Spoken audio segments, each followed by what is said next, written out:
Seigneur soit avec vous. Et avec votre esprit. Évangile de Jésus-Christ selon saint Matthieu. Gloire à toi, Seigneur.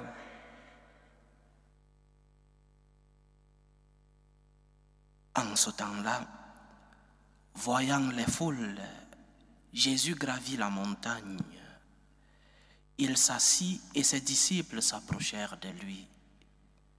Alors, ouvrant la bouche, il les enseignait. Il disait: Heureux les pauvres de cœur, car le royaume des cieux est à eux. Heureux ceux qui pleurent, car ils seront consolés. Heureux les doux, car ils recevront la terre en héritage. Heureux ceux qui ont soif et faim de la justice, car ils seront rassasiés. Heureux les miséricordieux, car ils obtiendront miséricorde. Heureux les cœurs purs, car ils verront Dieu.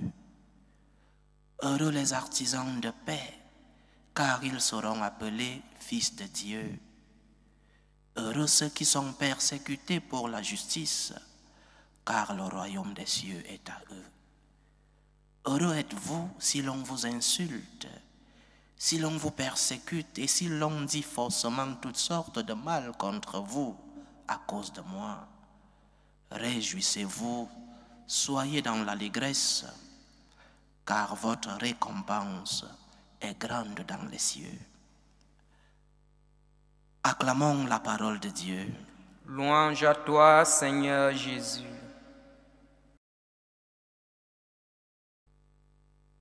La solennité de tous les saints que nous célébrons aujourd'hui, il faut d'abord rappeler que nous ne célébrons pas encore la commémoration des défunts, comme la coutume le dit dans beaucoup d'endroits dans le monde.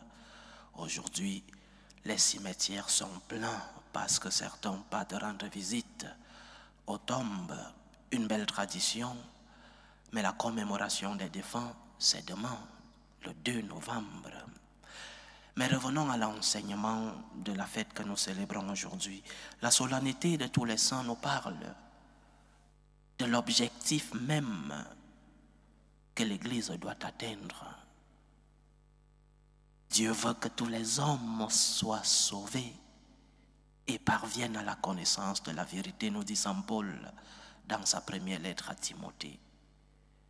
L'objectif, le but de l'Église, c'est donc d'atteindre ce salut. Et les membres de cette Église ont comme objectif final la sainteté.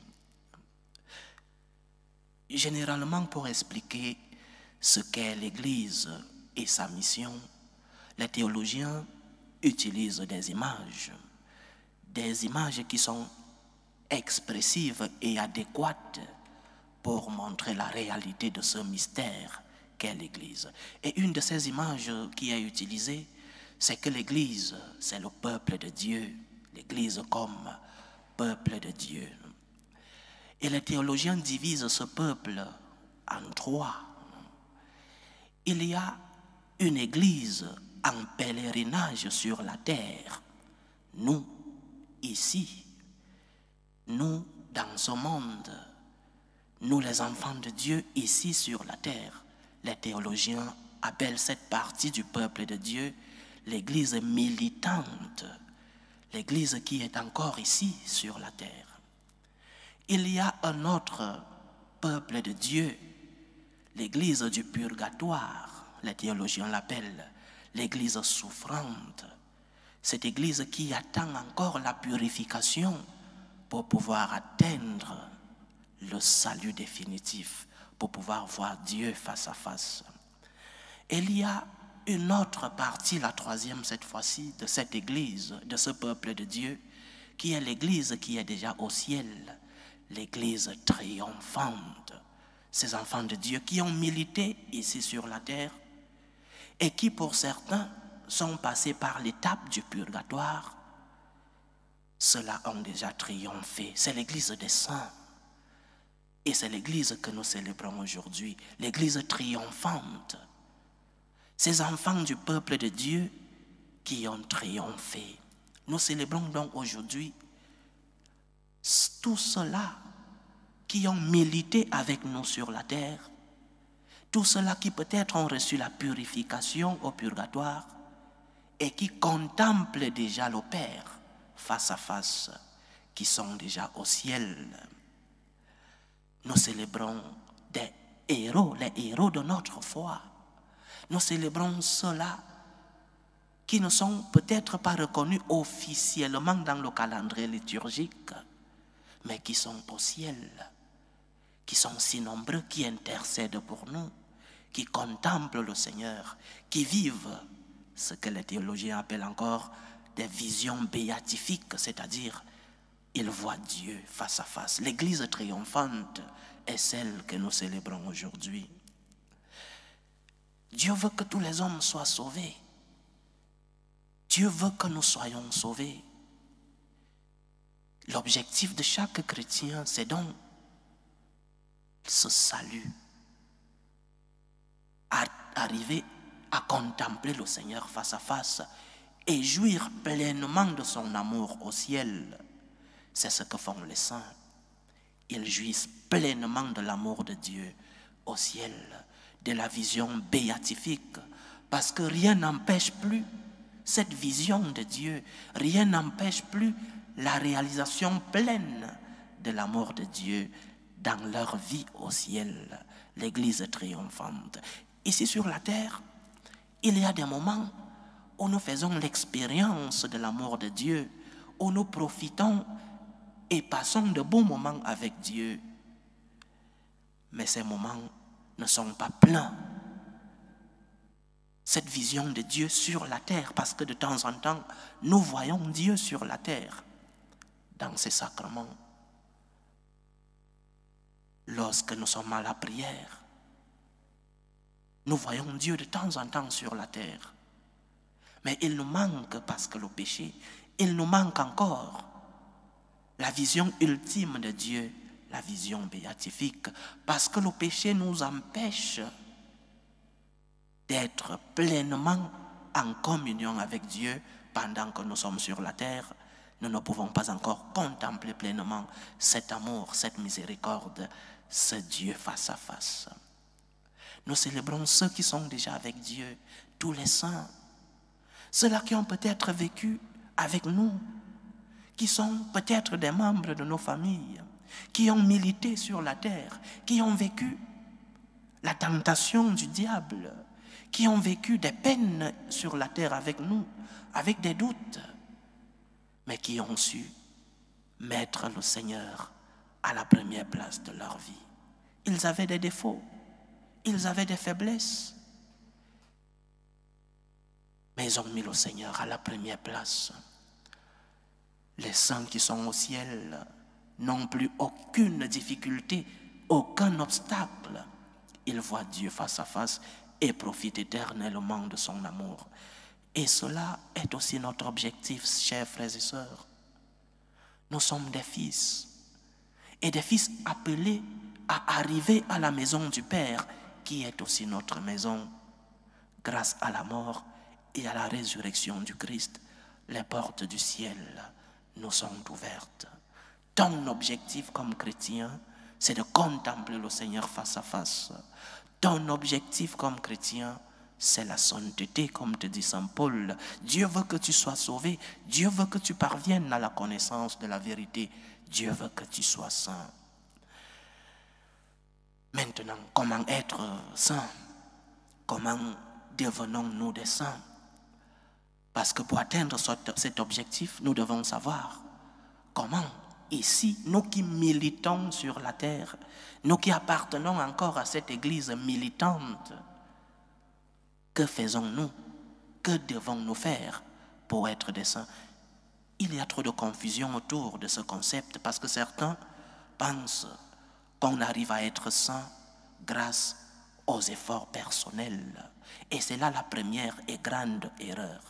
Certains croient qu'avec leurs efforts personnels, ils parviendront à cette sainteté. Erreur. La sainteté est un appel de Dieu. Et cet appel ne consiste pas tant à faire, mais à se laisser faire par Dieu. La sainteté est l'œuvre de Dieu dans ta vie. C'est le Seigneur qui œuvre, c'est le Seigneur qui la réalise. Et toi, tout ce que tu as à faire, c'est d'ouvrir ton cœur au Christ. La sainteté implique de se laisser faire, de se laisser transformer, de se laisser réaliser par Dieu. Cela signifie que tu dois te laisser guider par le Seigneur. Cela signifie humilité. Cela signifie que tu dois mettre ta vie entre les mains de Dieu. Et si tu es tombé, cherche les sacrements qui sont des aides que le Seigneur a instituées pour ton bien, parce qu'il sait que tu es faible, parce qu'il sait que tu as besoin de force. Il t'a laissé ces signes de sa grâce, des signes visibles de la grâce invisible de Dieu. Le sang ne se fait pas, le sang se laisse faire. Le sang ne se transforme pas, le sang se laisse transformer. Le sang ne se réalise pas, le sang se laisse réaliser. Laisse-toi donc transformer par le Seigneur. Ne sois pas rebelle, ne sois pas têtu. Laisse que le Seigneur guide ta vie. Laisse que le Seigneur guide tes pas. Laisse que le Seigneur remplisse ta vie de sa miséricorde, de son amour. Accepte que le Seigneur œuvre en toi. Parce que tes forces, tu en as, oui, parce que le Seigneur t'a créé avec des forces. Mais la force se réalise dans la faiblesse. La force de Dieu se réalise dans notre faiblesse. C'est-à-dire, laisse-toi illuminer par le Seigneur. Laisse-toi transformer par Dieu. Laisse que le Seigneur réalise en toi cette bonne œuvre, l'œuvre de la sainteté. Le sang ne se fait pas. Le sang se laisse faire. Le sang se laisse transformer par la grâce et par l'amour de Dieu. Et cet amour de Dieu, cette grâce de Dieu, nous parviennent à travers les sacrements. Combien de fois, lorsque tu as assisté à la messe, tu as expérimenté cette force de Dieu? Combien de fois, lorsque tu as fait une bonne confession, tu as expérimenté la consolation, le pardon, la miséricorde de Dieu? C'est pourquoi le sang se confesse fréquemment. C'est pourquoi le sang, celui qui veut être saint, va à la messe fréquemment, pas seulement le dimanche ou lorsque c'est obligatoire.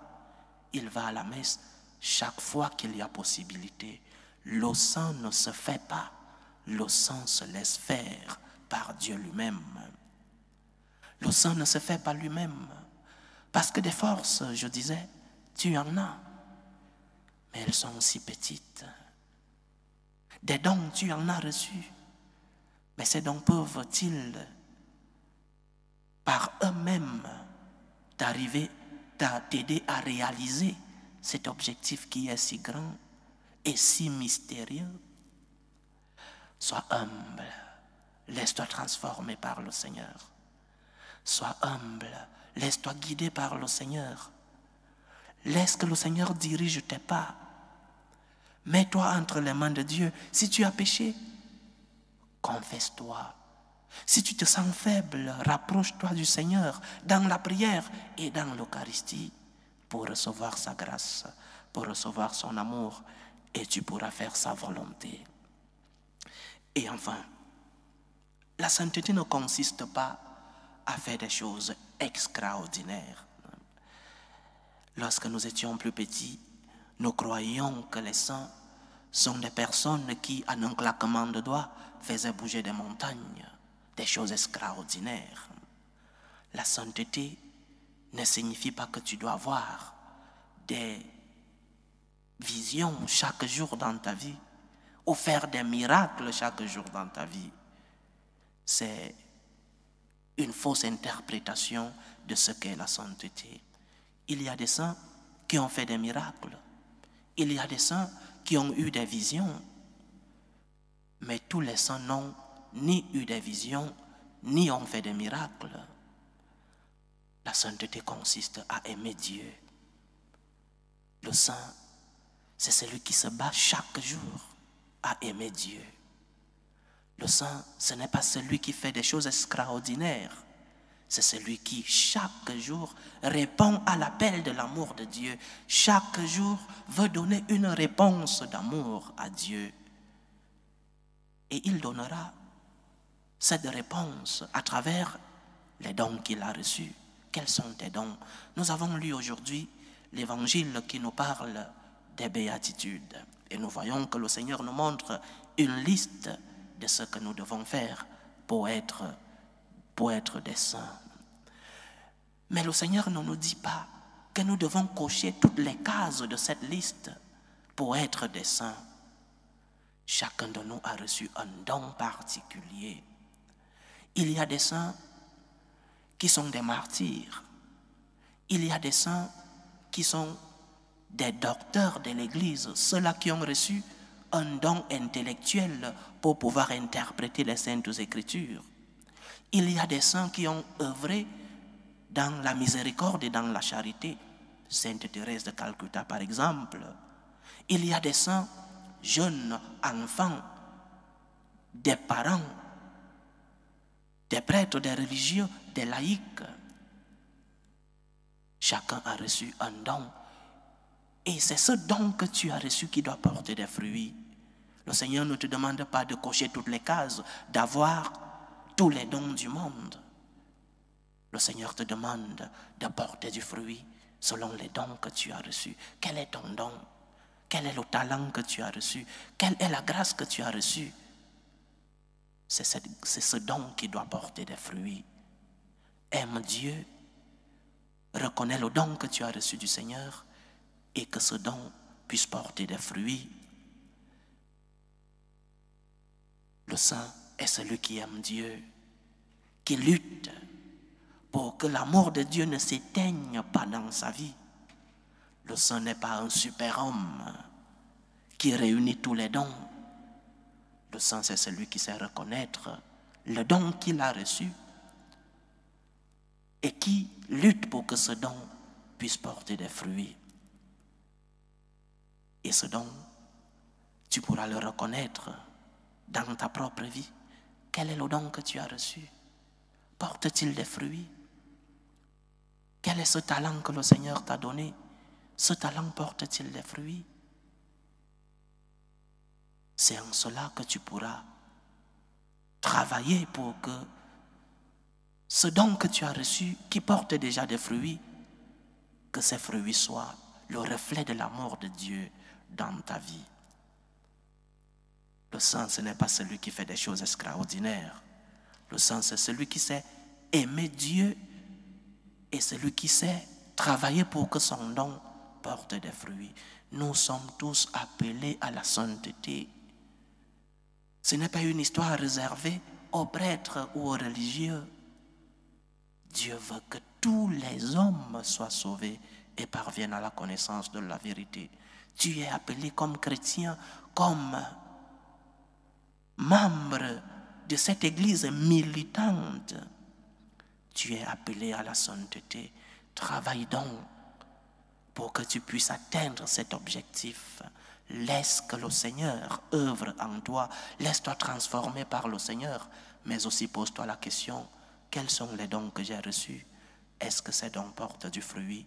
Est-ce que l'amour de Dieu inonde ma vie et que cet amour se reflète autour de moi?